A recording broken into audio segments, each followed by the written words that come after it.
অনেক দিন হলো কোনো ইভিনিং স্ন্যাক্স বানাইনি, তাই ভাবলাম একটু ব্রকলি ছিল ফ্রিজে, এটা দিয়ে কিছু একটা করা যাক। আজকে যে স্ন্যাক্সটা বানাবো সেটা বেশ হেলদি বলা যেতে পারে। যারা ডায়েট করেন তারা এটা লাঞ্চে বা ডিনারে বা স্ন্যাক্স হিসেবেও খেতে পারেন। আবার বাচ্চার স্কুলের টিফিনের জন্যও কিন্তু খুব ভালো একটা রেসিপি। তো এই ব্রকলিটাকে একটু নুন আর হলুদ দিয়ে সেদ্ধ করে নেব, তবে দেখতে হবে যেন খুব বেশি সেদ্ধ না হয়ে যায়। ব্রকলিগুলো একেবারে গলে গেলে কিন্তু এই খাবারটা খেতে একদম ভালো লাগবে না। আর সামান্য একটু নুন আর হলুদ দিয়ে সেদ্ধ করলে কি হয়, ব্রকলির যে গ্রিন কালারটা সেটা একদম ইনট্যাক্ট থাকে। তাছাড়া ব্রকলি এমনি ডাইরেক্ট জলে সেদ্ধ করলে ব্রকলির কালারটা কিন্তু একটু ফেড হয়ে যায়। ব্রকলিগুলো বেশ ভালোই সেদ্ধ হয়ে গেছে, এবার এর জলটা ঝরিয়ে নিতে হবে। এই রেসিপিটার একটা ফটো আমি ফেসবুকে দিয়েছিলাম আর জিজ্ঞেস করেছিলাম এটা কিসের টিক্কি। তো কমেন্ট পেয়েছি, কেউ বলেছেন বাঁধাকপি, কেউ বলেছেন কাঁচকলা, কেউ বলেছেন মটরশুঁটি, দুজন কেবল বলেছেন ব্রকলি। যাই হোক, ব্রকলিগুলোকে ভালো করে স্ম্যাশ করে তার মধ্যে দিয়ে দিয়েছি পেঁয়াজ কুচি, রসুন বাটা, গোটা জিরে, গোটা জোয়ান, একটু অরিগ্যানো, ফ্লেভারটা ভীষণ ভালো আসে। এরপর দেবো ওটস। ইনস্ট্যান্ট ওটস হলে খুবই ভালো হয়, কিন্তু আমার কাছে এরকম রোলড ওটস আছে বলে মিক্সারে একটু হালকা গুঁড়ো করে নিয়েছি।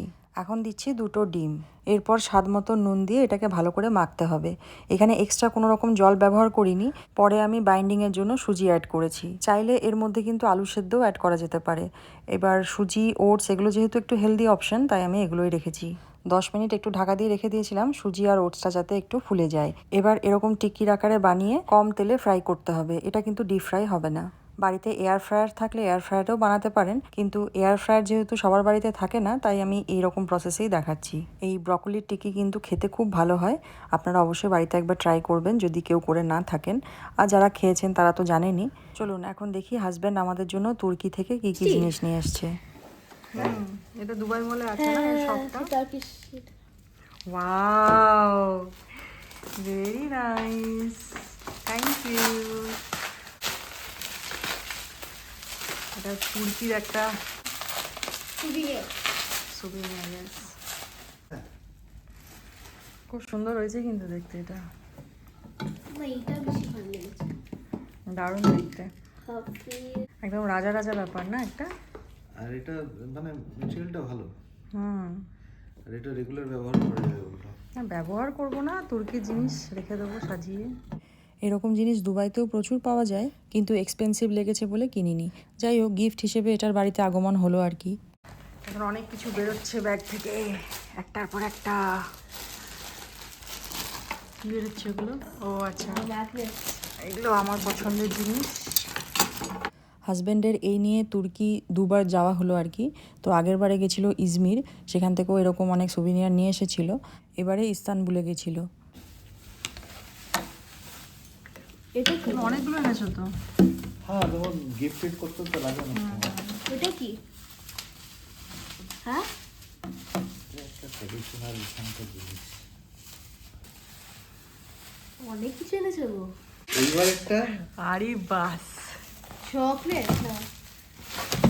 ও ইয়েস, ওইটার সঙ্গে এটা। ভালো লাগছে দেখতে।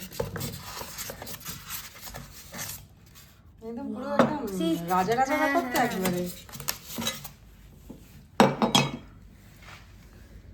বাহ, খুব সুন্দর। ভালো লাগছে দেখতে। এটা গিফট পেয়েছো তো? হ্যাঁ, বাহ, ও ওইটার সঙ্গে এটা পুরো সেট, তাই তো? এর সঙ্গে পুরো সেট।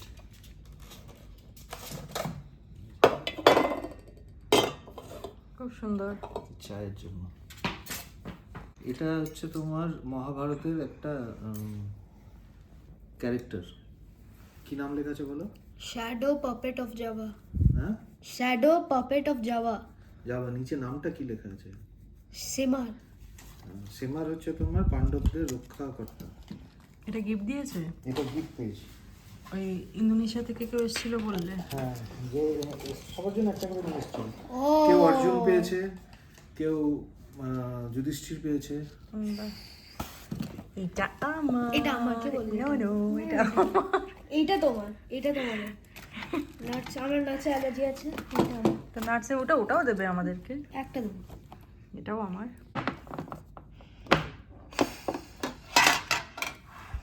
বাকলাভা টেস্টি লাগছে দেখে।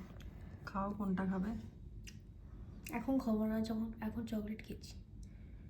যাই হোক, হাজব্যান্ড যেহেতু প্রচুর ট্যুর করে তাই এরকম গিফট আমাদের বাড়িতে আসতেই থাকে। আমরা নিজে জিনিস বোধহয় খুব কমই কিনি, বেশিরভাগ জিনিসই গিফটের।